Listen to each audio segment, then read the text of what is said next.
Hey everybody, welcome to The Art of Guitar. I'm here just with a real quick video today about the real sore and sensitive topic of stolen gear. This happens to a lot of musicians that I've known, and it's actually happened to me as well. Recently, I heard that the band Heart was on tour in Atlantic City, and somebody had stolen a guitar and a mandolin. And they were on this, search for it for a few weeks. And luckily, I heard that they found the instruments and got them returned the other day.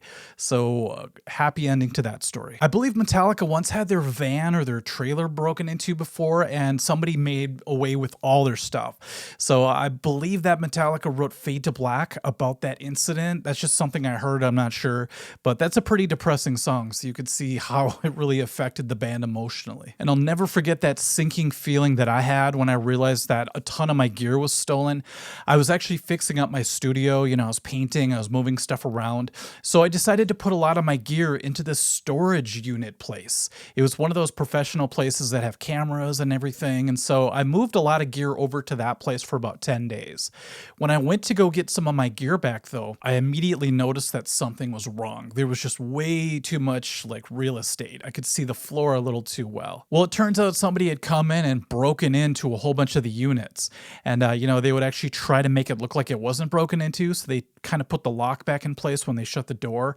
And so they must have messed it up. And that's why I had so much trouble getting in. But then it started to really hit me how much gear they actually got away with. So the worst thing that they took from me was my #1 live gigging guitar, which is this Jackson. It's a mid-range white Jackson, and it's not like a $2,000 soloist or anything like that.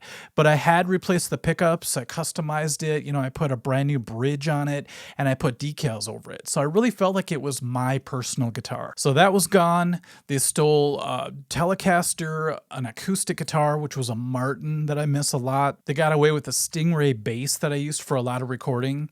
And one of the worst things they took, though, was this GCM 800 head that was actually used in the Paul Westerberg tour. So it had a lot of sentimental value to me. The only instrument they were able to get back was the white Telecaster, and I'm very grateful for that. And since I wasn't able to get my #1 live guitar back, I actually tried to replace it. So I ended up getting the same model of Jackson right here, and I replaced the pickups with the same pickups and the bridge, and I even put one of the decals back on, but I did not put the cherry blossom decal back on this one, just to kind of differentiate it, The strange thing though is it's still not the same, when it comes to losing a guitar that you're really attached to.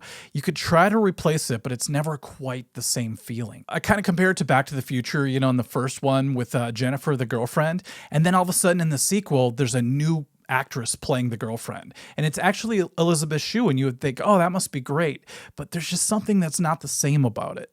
So even though I love this guitar and it plays really, really well for me, it just doesn't have, this sounds weird, but it doesn't have the same soul to it or something. No offense, guitar. Watch, this guitar just fails on me the next gig just to get back at me for saying that. That's why I have to laugh when I was getting some of the responses I was getting when I told people about my gear getting stolen.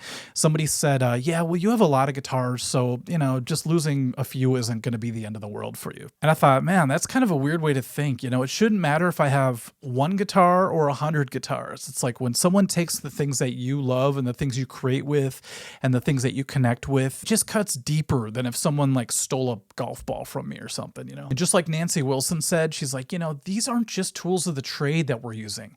This is actually an extension of our musical souls. In this video, what I want to talk about is why I think gear theft is so common, with musicians. And then I want to talk at the end about ways of mitigating the problem. Hopefully, safeguarding yourself a little bit against it, even though it's impossible to stop it completely, obviously. But as far as why it happens to us musicians a lot, I think it's because it's like a personality thing. Musicians are very trusting people. When we're backstage and we're with friends and we're having a great time, it's really easy just to trust everybody. And it's the farthest thing from your mind that somebody would actually be so malicious as to come in and take some of your stuff. Now, I know I'm generalizing here, but my martial arts friends are almost the complete opposite of what my musician friends are like when it comes to this. It takes a lot to gain their trust. And then even if you all know each other, it's almost like there's this, watching out type vibe. So, it's like, hey, you better not touch my jock strap over there. But musicians in their element are very just chill, laid back. And I think that's probably why that one guy was able to just kind of waltz in and steal Johnny Marr's guitar, which I think was worth like $40,000. Now, it's not just the backstage stuff or the after parties that you have to worry about getting your stuff stolen. When you're actually on stage, things can happen as well. Because a lot of musicians have backup instruments that they can keep backstage just in case, or even like purses or anything valuable to the musicians. When they're on stage, they're kind of vulnerable to whatever's going on in the back rooms. I played a recent gig where we had 3 bands on the bill, and so there's all these people and all this gear backstage, and the only thing separating like the back alley from all this expensive gear was this one door that everybody was leaving unlocked and just walking in and out of. Sometimes we have to bring our gear to a show the night before, just because whether it's a wedding or just some weird setup. For us, it was the state fair. We had to bring all our gear the night before and leave it in a bathroom, and they locked it. But the crazy part was the next day I show up to the gig and the door was unlocked and open. So they ended up using it for the workers' bathroom. And even though it wasn't really open to the public, it was still an open bathroom with all of our expensive gear in it. So that's just one of those weird situations that sometimes you put your gear through, and it's one of those things where if we knew they're going to open it the next day, we probably would have made other arrangements. Oh, I should mention this too. Sometimes someone can just come up and steal your stuff off of you. So after a show one time, I was walking out with my combo amp, and these 2 guys came up, and one of them was wearing a big trench coat, and his friend's like, yeah, my friend wants to help you carry your amp.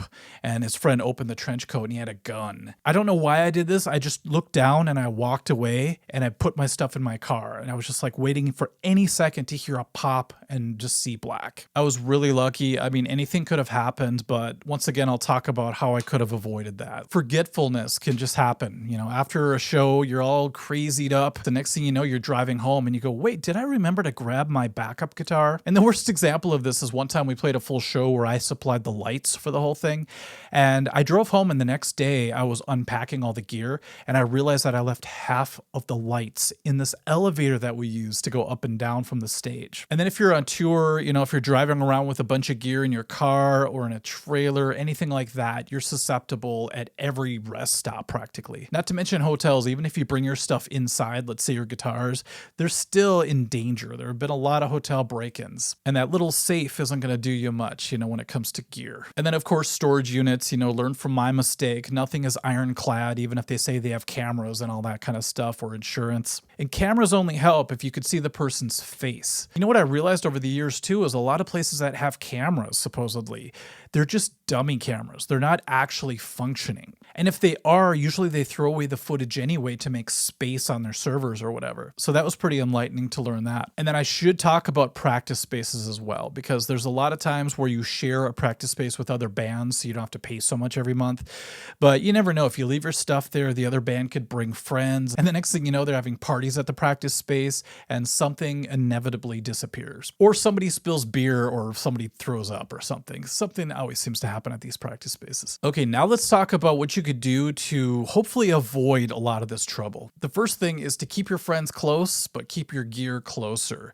If you're having fun backstage, like I said, a lot of us musicians are very trusting. So try to stay in the vicinity of where all your gear is being held. Usually it's like in a back room somewhere, and have somebody you trust. If you can't be there, just always have somebody there to keep an eye on stuff. Sometimes you play a show and you have to drop your gear off on the sidewalk and then go park your car. Make sure that you have somebody there to help bring it in, obviously. Even if you're a trusting musician, look around and try to notice anyone who's kind of scoping the place out, someone who doesn't really fit in.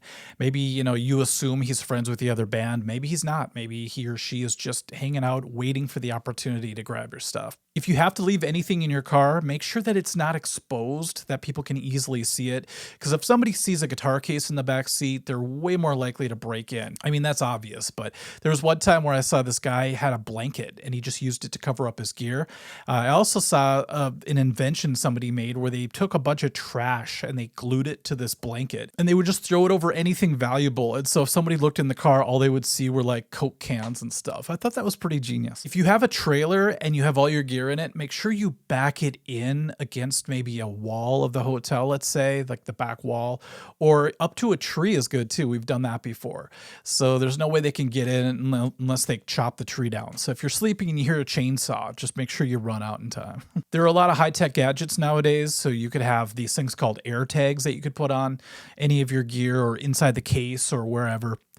And so if somebody does take your stuff, you could just find it with an app, and make sure you don't go up and try to get it yourself. Call the cops and have them do the dirty work. This is going to sound really hypocritical because I don't follow this rule, but don't bring your best gear to the show.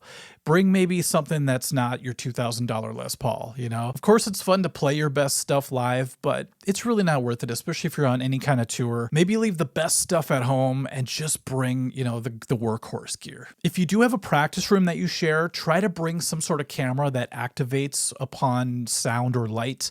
You can get those really easily these days, and it's hooked up to like an app on your phone so that if anybody walks in and anything suspicious happens, you could actually have recorded proof of what happened. That won't always work out for you, obviously, but at least it's going to give you a fighting chance. When it comes to a storage room, though, you're kind of at their mercy. If they have shady cameras or their, you know, person at the front desk isn't paying attention, try to get insurance for all your gear and be sure to write down all the serial numbers and take pictures of everything that you bring in there. That's something I should have done that I totally didn't do, and a lot of this I learned after the fact. Try not to load out by yourself.